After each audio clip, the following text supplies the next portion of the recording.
السلام عليكم ورحمة الله وبركاته. ازيكم يا حبايبي؟ عاملين ايه؟ النهاردة هنعمل مع بعض خلطة الحواوشي.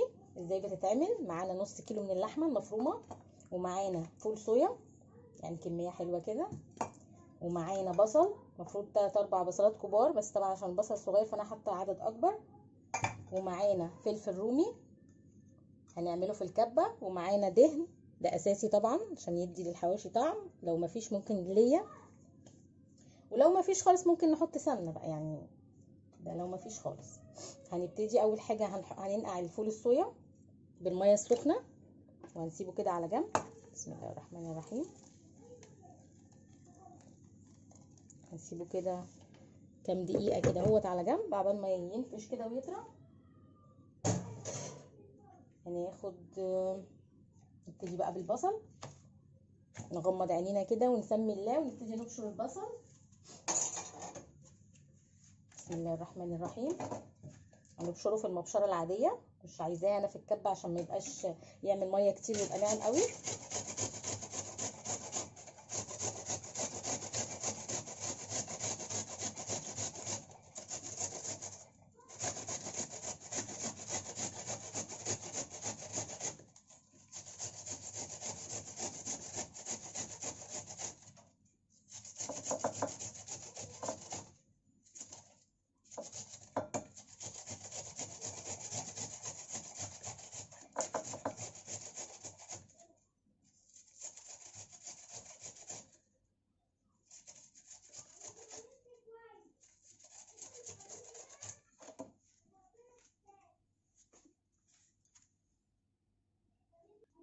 كده معانا البصل اهو بشرناه، هنعصره كويس قوي من الميه بتاعته.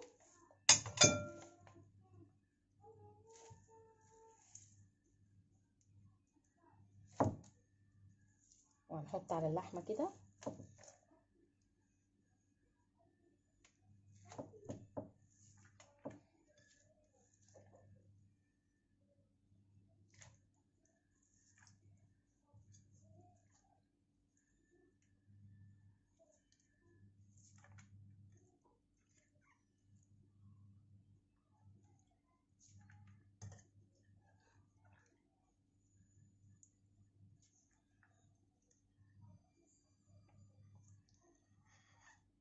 بعد كده هننزل بالتوابل.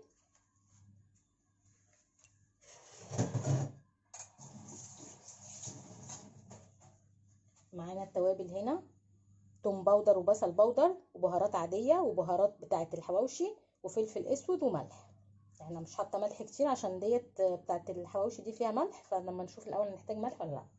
بسم الله الرحمن الرحيم. نبتدي نعجن كده ده الاول. بسم الله الرحمن الرحيم.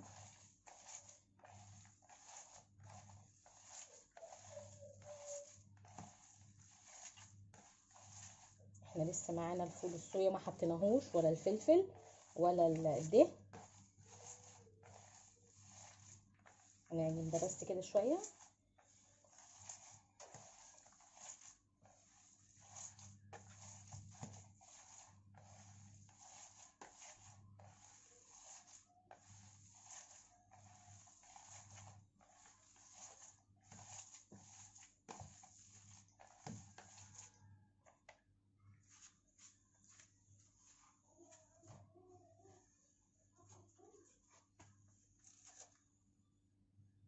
ومعانا الفول الصويا اهو صفيناه كويس قوي. بعد كده هنقلبه برده مع الخلطه.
ومعانا الفلفل اهو الرومي هنعمله في الكبه.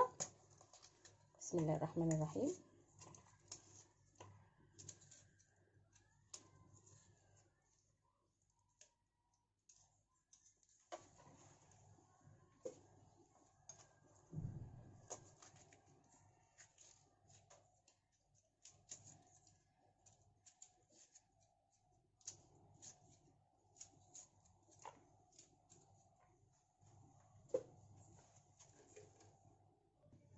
وهنعمل اهو الفلفل في الكبه. بسم الله الرحمن الرحيم. احنا مش عايزين ننعمه قوي قوي يعني يبقى متوسط كده.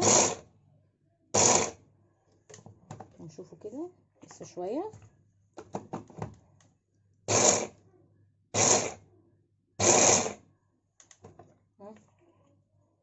لسه شويه صغيرين، سنه صغيره وخلاص.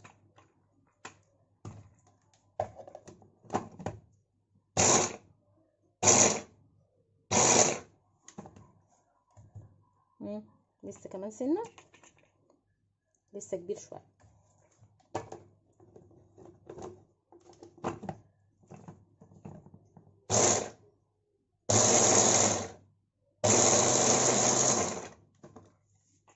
كده خلاص بقى كويس اهو، ده الحجم اللي احنا عايزينه.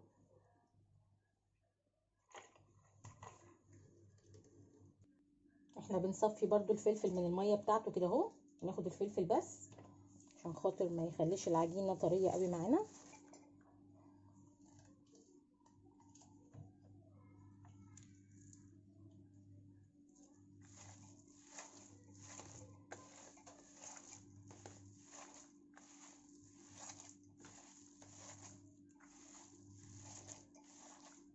الفلفل طبعا جميل بيديها ريحه تحفه.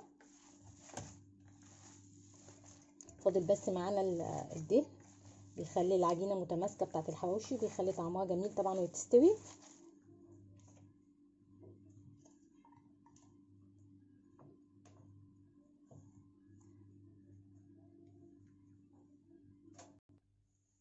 فاضل معانا الدهن اهو، هنبشره بالمبشره. بسم الله الرحمن الرحيم.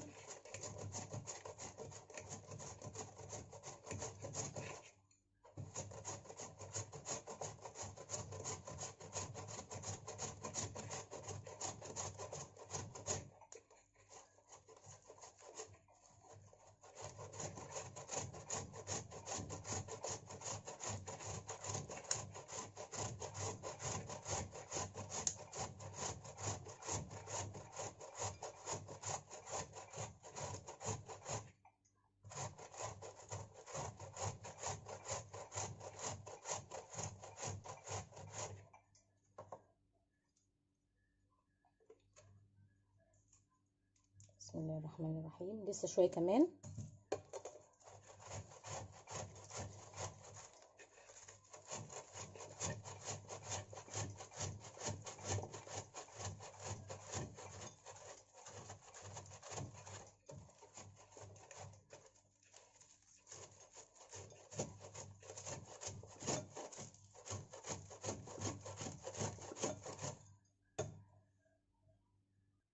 اهي الكميه اللي احنا بشرناها، هنبتدي بقى نعجنها كويس قوي.